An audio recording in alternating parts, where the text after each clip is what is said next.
Thank you so much for still staying with us. Here with me, Malaki Vilodera and Romeo Busiku. Let's get into a take note conversation, and we are seeking your views on our social media platforms. We're asking you, what's your view on the role of pastors in Ugandan politics? Yes, we're seeking your views. Hashtag Morning at NTV. That's on Facebook, Twitter, and across all the social media platforms. On Monday, while meeting pastors at the Lugogo Cricket Oval, President Yoweri Museveni was petitioned by pastors to put a stop to a policy sponsored by the Ethics and Integrity Minister, Father Simon Lokodo, to regulate faith-based organizations. The policy will require churches to open their books of accounts to government, appoint RDCs to their leadership committees, and will also require pastors to have theological training. Now, led by the Miracle Center Cathedral's Robert Kayanja, beg your pardon, the pastors say the policy appears to suggest that the president has abandoned the Pentecostal movement. On his part, the president sat on the fence, appearing to side with the pastors by telling them Simon Peter in the Bible did not go to a seminary, while at the same time reminding them that other religious groups train their leaders. Let's have a recap of what unfolded on that event.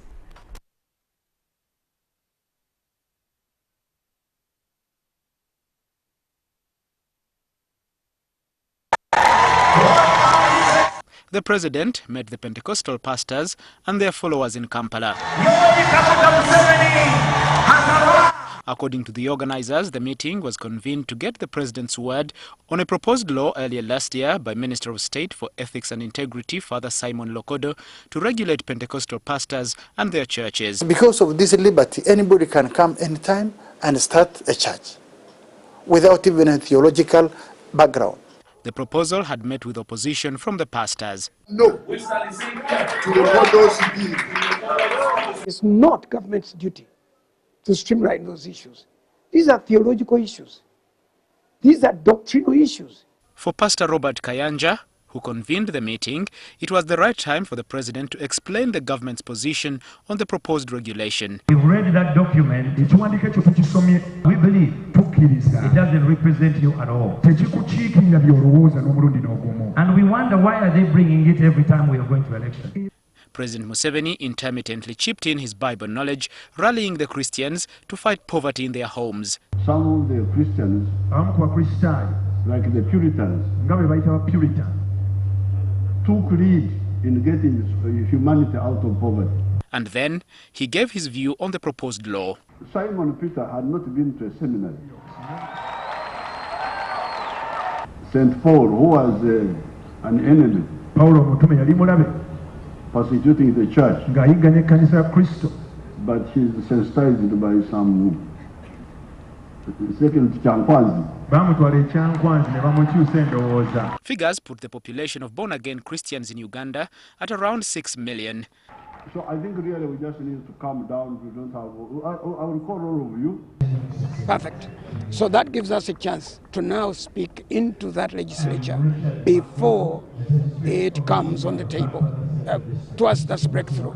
Although none committed about the so-called Simon Lokodo proposed bill on Pentecostal pastors and churches, the president scored two things: assuring the congregation that he is able to resolve the conflict between his minister and the pastors, and also striking a semblance between himself and the Pentecostal community across the country. Edward Muhumza, NTV Tonight. Now, to answer these questions with regards to why they oppose the Father Lokodo policy, we are joined by veteran journalist and the founder and team leader of the Watchman Ministries, Mr. Joseph Kabuleta. Thank you for joining us on Morning at 10 TV. Thank you. Mr. Kabuleta, welcome. Thank you. First things first, why are you so strongly opposed to this regulation?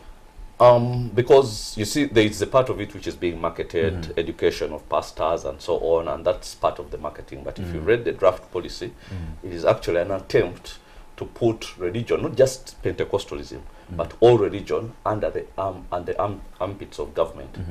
So you're going to have RDCs regulating how all religions conduct their services at the district. So there is an RFBO board in the district, which is led by the RDC, and by the, has the cow, has the DSOs, has the community officer, and has only one representative from the religions and all the religions. Now what that means is that all these are state appointees governing religion. Now that's for all the districts. Now at the top, the ministry, the Department of Ethics and Integrity is under the office of the president, and they're the ones who come up with all these things. So what we are doing is putting religion under the office of the president. Now that is almost a step towards making him deity. It's sacrilegious. The president has no business entering religion. So in your opinion, Monday's event had nothing to do with evangelism. It had a lot to do with politics ahead of the 2021. No, it was politics. It was called by the president. Pastors, before convened the meeting, they asked him to come and talk about it. They did it on their own initiative. He focused them. He actually sent a very low representative to come and tell them he has no time. He will tell them when he has time. Now, of course, when politicking is the main thing right now, then he convenes the meeting, he calls them, and because they are let down by their leaders, some of them came from Gulu and everywhere. I don't know what they expected. I don't know why people still expect any substance from this president. Okay, that's me speaking politically, but I don't know what they expected, because I was seeing people walking from Lugogo to the bus park because they had fares for just to and fro from their villages, Luweru, Gogudens, and so on, and they had got a complete raw deal because he was not non-committed on the policy. Only thing he did is he flagged it around and said, I finally found something that unites born-again people, because they don't like this. So we'll talk about this when 2021 comes. In other words, if you agree to, whatever it is that I want, then maybe a policy which he himself originated. Now, this is what disappoints me about the pastors, because it's not Lokodo. Lokodo is just a pawn in this chess game. He is not the originator of it. It comes from straight from State House. Now, in typical Machiavellian style, he originates it, and the people who are opposed run to him for solace. All right. And then he plays, Mr. Kabuleta, Mr. Kabuleta, let's just look through this particular policy one by one, and for us to just, dissect it from your view. The first thing it says is that it will require pastors to minimally go through theological training, at least a diploma. Why are you against it? Is it too bad for someone to up their game in terms of getting further skills on how they can pastor or lead spiritually the flock of God? Here's the thing. There are different trainings for different religions. Okay, if you want to become a pastor, you don't go to a Catholic seminary. Okay, now they have their training. Also, Pentecostals have their training. And it's a lot more practical than the other one in terms of, and even different ministries under the Pentecostal movement have their training. Now, what we are against is not the training, it's the prerequisite. Because many of the people who are now pastoring, who were trained, did not start when they were trained. Because pastoring is a calling, I would say, so much as journalism. Now, when I started practicing journalism about 20 years ago, I didn't have any qualification in it. I eventually got one along the way. But I was a good journalist. At the time, I was already a columnist. I was the head of USPA. I was what? I didn't have any qualification because I was good at what I was doing. So there are certain things which are callings. We are not talking about medicine or engineering or law. We are talking about pastoring. We are talking about music. We are talking about journalism. These are callings. So what you're saying... So in as much as the training might enhance something, it cannot be a prerequisite. But it's not bad for it to be a requirement thereafter. No, would it be okay if government said that after X amount of years of you pastoring, after you surpass X amount of years, then you'll be obliged to go through training? Would that sit better with you guys? No, they shouldn't get there, because here's the point. There are people who start their calling when they are past education. There are people who have started their calling when they are 60, and you're not going to subject them to certain kind of things. I would give you an example. Would you say that you cannot practice journalism unless you have a degree or diploma in mass communication or something like that? What if you're actually good at it? Because journalism has all sorts of facets. There are people who have those qualifications and they can't sit here on TV and speak like you do. And then there are those who do not. But when they sit here, they actually command an audience. But in between, they have to be trained. In between, they have to be trained. Is that, do they have to be trained? They must be trained. No, because I know they don't. Because I know so many. No, I know so many journalists who are out there who are very good at what they are doing, and they have no training in that field. So when it comes to these two sectors, it's talent and a calling. It's calling. It's calling. There are certain things which are purely professional. Now, I've given you examples. But then there are those which are callings. True. Now, you cannot subject a calling to because you could say Simon Peter was trained by Jesus. Where was Jesus trained? Did he go to where the Pharisees studied? Why did they reject him? Because he wasn't part of them. Now, the faith in which we believe was started by somebody who had no training. And then he had the option of choosing people who had training, but he went and chose fishermen. To train them himself. To train them himself. Now, why did he choose fishermen and not the trained people? So these are the things that, and now it's the basics. Now all this training and what Christianity started 2,000 years ago, and it is not supposed to change. The Bible, the last book of the Bible was written in 96 AD, and that is the book we follow. So all this modernization of what? We follow the Bible. So, Mr. Kabuleta, do you believe this theological training is kind of like an indoctrination of our pastors to join politics? No, there is nothing wrong with theological training. There is something wrong with the prerequisite of theological training for somebody to be pastoring a church or to be in evangelism or any such thing. Like appointing RDCs to the leadership committees of churches. There's everything wrong with that. What if the RDC is a Muslim? Is he going to start, or if he's a Christian and he's going to enter into the issues of Muslims? Okay. What if I'm the RDC, suppose, and I don't know anything allied about with NRM. Sorry? Let's say you're an RDC allied with NRM appointed to a church. Yeah, because if it's this government, you're appointed by the president. And I don't think he's going to be appointing so many people who are not allied with NRM. Now, I'm supposed to be managing issues of a mosque. What do I know about Islam?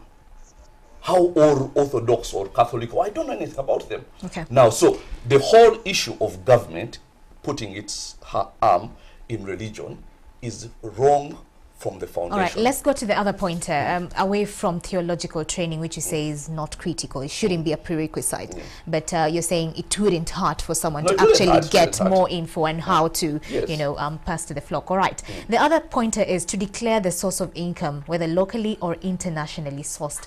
What's the problem with that? Accountability, transparency. It's very funny that we are having a government that cannot even manage its own central bank, and it is trying to get source of funding for churches. There are so many issues. There is big corruption in government. There is nothing they do well. They are totally dysfunctional. We do not need them in churches. They are printing money in Bank of Uganda under people's arms without the knowledge of people who are supposed to know, and then they are supposed to be managing churches. So let me ask you this. Here's my point.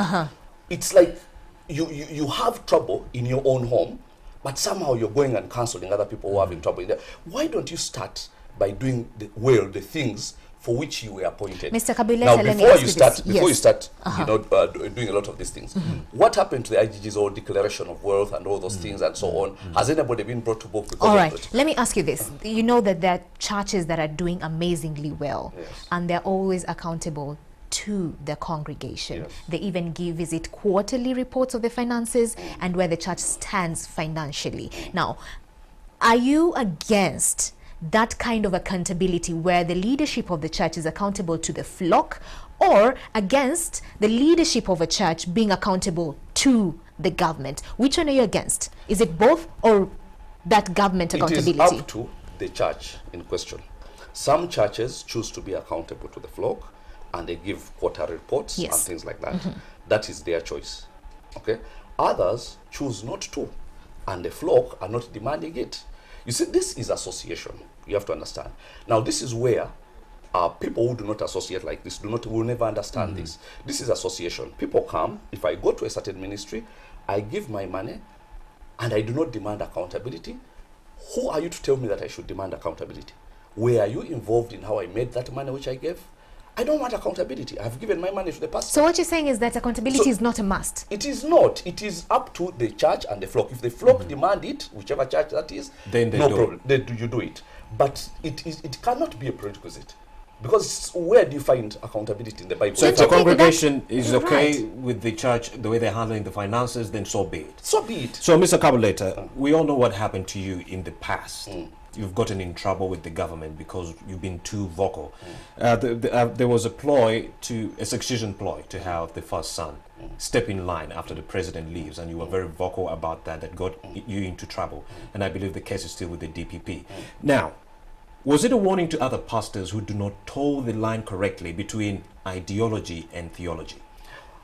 Here's the thing. In as much as every person has a responsibility to get involved in governance. Yes. Because if I speak about the Bible, I'm only speaking to those people who believe in it. Okay? If I speak about sports, let's say, which I've done for so many years, I'm only speaking to people who are interested in sports. But if I speak about the manner in which this country is governed, I'm speaking to everybody, because we are all part of this country. And the decisions made by the people in power affect us one way or the other. So you cannot say that pastors cannot get into politics, even if you can say that government should not get into church. Okay. Because pastors are governed by this government, they elect, and the decisions made by government affect them. So we have a right, and even the trouble that I got into had nothing to do with my position as a pastor. Yeah. It was just a title that was thrown out there. Some man, whatever, the police spokesman in Anga called me self-styled, which I really don't mind. All right. Actually, I'm self-styled. But the thing is, the main issue is this. I didn't get in trouble as a pastor. I got into trouble as a citizen who was voicing his opinion and his... So as we wrap up, Mr. Kabuleta, do you think governance. there's been increased influence from the executive towards the churches in Uganda? No, that's the very unfortunate part, because that meeting that took place there was just an opportunity. And now these pastors are let down by their leaders. And I have to say this because it was an opportunity for some leaders to have photo ops and Kodak moments with the president and shake hands and so on. But the truth is, so many pastors expected too much, and we interacted with some of them. They traveled from up country. I was seeing them walking from Lugogo to the bus park in the heat of the midday sun.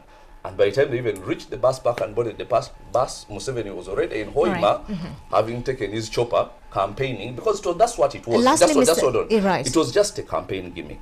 Now the pastors are being let down by their leaders, who marketed this as something which is going to be beneficial to the pastors, and it was not. It was never going to be, but it was beneficial to people like Robert Kayanja and a few people who had their Kodak moments with the president. All right. And that was what it was all about. Finally, Mr. Kabuleta, as we wrap this up, government under Father Lokodo is just trying to clean up this particular space. You agree that there's some pastors who preach something else that is not in the Bible. I'm sure you've had such instances, even on social media now. Pastors articulating things that you as a believer who knows the Bible, is totally against. There are other, believers who say that, hey, others are actually duped because they don't read the Bible for themselves. You know that the space is totally messed up. If you're against the government trying to do its bit in cleaning up this space, what then can be done to just clean up this particular space, a space that you're operating in?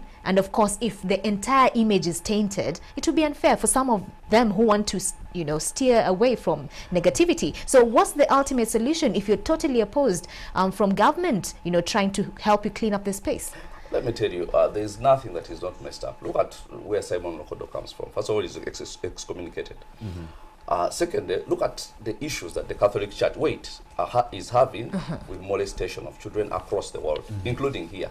There was a brother who was killed because apparently he was trying to molest a We have 1 second. Okay, now, so the things about faith, it's a marketplace. It's a marketplace. Yes, market your ideas, because there are so many religions which all purport to be following the Bible. Catholics, Orthodox, Pentecostals, who the same book. So what you're saying, there's no need for cleanup? No, there's no need for cleanup. Definitely no need for cleanup by government. Government should clean itself up. It's the dirtiest thing, even dirtier than the churches. Mr. Kabuleta, we've why run out of time. you have somebody dirty trying to clean you up, yet you're not anywhere close and to you don't want to clean yourselves as well. You're okay with your dirt. Religion, no, it's not that we're okay with the dirt. Somehow these things work themselves out. Religion is a marketplace of ideas. So, and that is according to the law in any case. So everybody propagates their ideas, and you have the right to associate. So do you, so do I. And where we choose to associate and how we choose to associate, as long as we do not break any law, is not an issue. Mr. Kabuleta, as we wrap up, how best can we separate the church from the affairs of government? In 10 seconds, how best can we separate the affairs of the church and the state? Please, and we wrap up. The government, the state should just stay away from church. Stay away from church.